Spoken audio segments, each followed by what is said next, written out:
US President Donald Trump says he has left instructions in case Iran assassinates him, referring to banners displayed during the funeral ceremony of Iran's slain Supreme Leader Ayatollah Ali Khamenei, calling for his killing. Speaking to the New York Post, Trump said, "I've been on their list for a long time.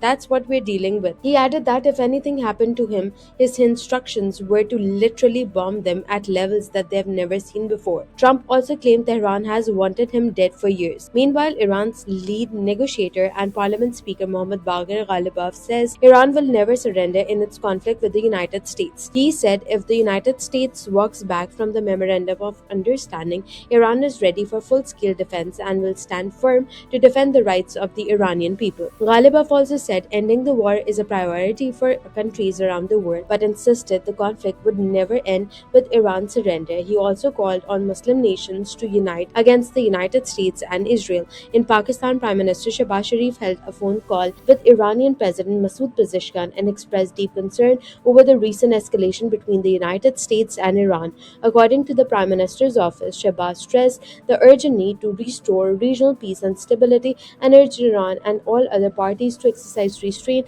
and avoid actions that could jeopardize the peace achieved in recent months. The Prime Minister also emphasized the importance of upholding commitments under the Islamabad Memorandum of Understanding, calling it an enduring framework for promoting mutual understanding, respect, and shared prosperity. He reaffirmed Pakistan's commitment to regional peace and said Islamabad was ready to continue playing an honest and sincere role in facilitating dialogue between Washington and Tehran. Meanwhile, oil prices fell after the latest round of US-Iran fighting as traders grew hopeful that shipping through the Strait of Hormuz would resume more smoothly. Brent crude futures fell 38 cents or 0.5% to $75.92 a barrel, while US West Texas Intermediate crude dropped 69 cents or 0.96% to $71.39. Despite the decline, Reuters reported that oil prices were still sharply higher for the week.